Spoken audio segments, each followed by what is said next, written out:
నమస్తే ఫ్రెండ్స్, నేను మీ భవాని. ఎప్పుడు ఒకేలా కాకుండా మనం చేసే వంటకాలలో కొంచెం కొంచెం చేంజ్ చేస్తే సరిపోతుంది. నేనైతే గుడ్డు పులుసును ఇలా చేసి తీసుకొచ్చానండి. టేస్ట్ చాలా బాగుంది. రోటీలోకైనా, దోశలోకైనా, బగార్ రైస్లోకైనా, వైట్ రైస్లోకైనా టేస్ట్ అయితే చాలా బాగుంది. చింతపండు 50 గ్రామ్స్ వరకు నానబెట్టేసుకున్నాను. 4 అయితే ఎగ్స్ని ఉడకబెట్టేసి పొట్టునైతే తీసి పక్కన పెట్టేసుకున్నాను. స్టవ్ పైన ప్యాన్ పెట్టేసుకొని అందులో మనం ఉడికించుకున్న గుడ్లని వేసేసుకోవాలి. 2 స్పూన్ల వరకు ఆయిల్ వేసేసుకొని గుడ్లనైతే గోల్డెన్ కలర్ వచ్చేంత వరకు మంచిగా ఫ్రై చేసుకోవాలి. ఇవి ఘాట్లను పెట్టి కూడా ఫ్రై చేసుకోవచ్చు, ఘాట్లు లేకుండా కూడా ఫ్రై చేసుకోవచ్చు. నేనైతే ఘాట్లు పెట్టట్లేదు, మీరు కావాలనుకుంటే పెట్టచ్చు. ఇలా మంచిగా ఫ్రై అయిన తర్వాత ఒక ప్లేట్లోకి అయితే తీసుకోవాలి. ముందే నేనైతే పెద్దవి ఉల్లిపాయలు 2 అయితే కట్ చేసి పెట్టాను. అదే ఆయిల్లో కట్ చేసి పెట్టుకున్న ఉల్లిపాయ ముక్కలను అయితే వేసేసుకోవాలి. ఉల్లిపాయ ముక్కలు గోల్డెన్ కలర్ వచ్చేంత వరకు ఫ్రై చేసుకోవాలి. 2 టమాటాలు అయితే పెద్దవి తీసుకొని కట్ చేసి వేసేసుకోవాలి.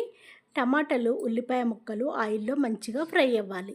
ఫ్రై అయిన తర్వాత చల్లగా చేసేసుకొని మిక్సీ కప్పులో వేసేసుకోవచ్చు. ఇప్పుడు ఇందులోనే మనము టమాటా ముక్కలు, ఉల్లిపాయ ముక్కలు ఫ్రై చేసాం కదా, అందులోనే నువ్వులను, పల్లీలను కూడా వేసేసుకోవాలి.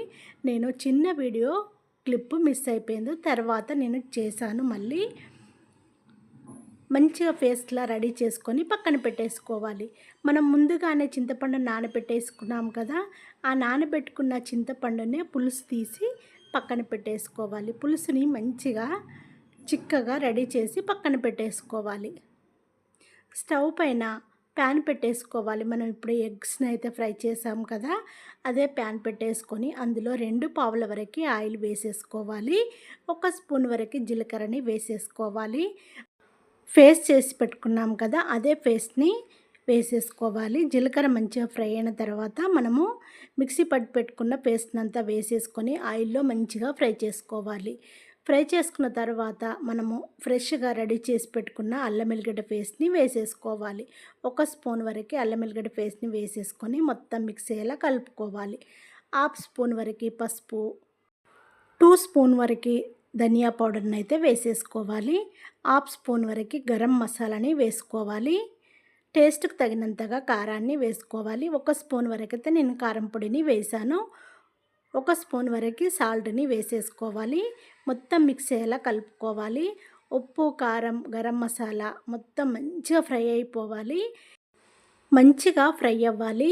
ఆయిల్ అంతా సపరేట్ అయ్యేంత వరకు ఫ్రై చేసుకోవాలండి. మంచిగా ఫ్రై అవ్వాలి, అప్పుడే టేస్ట్ చాలా బాగుంటుంది గుడ్డు పులుసు. చూడండి, ఇలా ఆయిల్ సపరేట్ అవుతుంది కదా, ఇలాంటి టైంలోనే నేనైతే చింతపులుసుని అయితే వేసేస్తున్నాను. చింతపులుసుని వడకట్టి వేసేసుకోవాలి. ఇలా వడకట్టి వేసేసిన తర్వాత మనం మొత్తం మిక్స్ అయ్యేలా కలుపుకోవాలి. మొత్తము మిక్స్ అయ్యేలా కలుపుకోవాలి. నేనైతే 4 ఎగ్స్ని తీసుకున్నాను. మీరు కావాలనుకుంటే ఎగ్స్ ఎన్ని అయినా తీసుకోవచ్చు. దాన్ని బట్టే మనము గుడ్డు పులుసుని అయితే రెడీ చేసుకోవచ్చు.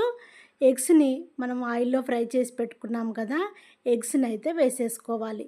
ఎగ్స్ని వేసేసుకొని పులుసుని అయితే మంచిగా మరిగించుకోవాలి. నేను ఫస్ట్ వేయలేదు కదండి, ఇప్పుడు వేస్తున్నాను. చూడండి, పల్లీలు, నువ్వులు 1 స్పూన్ వరకు, పల్లీలు ఒక 4 స్పూన్ల వరకు వేసేసుకొని మెత్తగా పేస్ట్లా చేసేసుకొని ఆయిల్లో వేసేసుకోవాలి. ఫస్ట్ ఆయిల్లో ఫ్రై అయిన తర్వాత మళ్ళీ పులుసులో అయితే కలిపానండి. ఇలా పులుసులో కలుపుకోవాలి. కలుపుకున్న తర్వాత పులుసు మంచిగా చిక్కగా అయ్యేంత వరకు ఉడికించుకోవాలి. మీరు కావాలనుకుంటే ఇందులో కొత్తిమీరను, కసూరి మెంతి, కొత్తిమీర వేసేసుకొని స్టవ్ ఆఫ్ చేసుకొని సర్వ్ చేసుకోవడమే. నేనైతే ఒక బౌల్లో వేసి చూపిస్తున్నాను. చూడండి, టేస్ట్ అయితే చాలా బాగుంటుంది. వేడి వేడి రైస్లోకి కానీ, బగార్ రైస్లోకి కానీ, పూరీలోకి కానీ, రోటీలోకి కానీ, దోశలోకి కానీ చాలా టేస్టీగా ఉంటుందండి. ఒక్కసారి ఇలా చేసుకొని చూడండి, మీ ఇంట్లో వాళ్ళందరూ మిమ్మల్ని మెచ్చుకోకుండా ఉండలేరు. అంత బాగుంటుంది, టేస్ట్ చాలా బాగుంటుంది. ఏమి లేదండి, మనం చేసే దాంట్లోనే కొన్ని ఇంగ్రీడియంట్స్ యాడ్ చేసేస్తే టేస్ట్ చాలా బాగుంటుంది. పిల్లలు, వచ్చిన గెస్ట్లు ఎవరైనా ఉన్నా చాలా ఎంజాయ్ చేస్తూ తింటారు, చాలా ఇష్టంగా తింటారు. టేస్ట్ కూడా చాలా బాగుంటుంది. ఇది 2 రోజుల వరకైనా నిల్వగా ఉంటుందండి. టేస్ట్ చాలా బాగుంటుంది. ఒక్కసారి ఇలా చేసుకొని చూడండి. నేను చేసిన ఈ వీడియో నచ్చినట్టయితే షేర్ చేయడము మర్చిపోకండి, లైక్ కొట్టడము మర్చిపోకండి. వీలైనంత మందికి షేర్ చేయడము మర్చిపోకండి. నా వీడియో నచ్చినట్టయితే కామెంట్ చేయండి, లైక్ చేయండి, సపోర్ట్ చేయండి. Thank you friends. నేను మీ భవాని.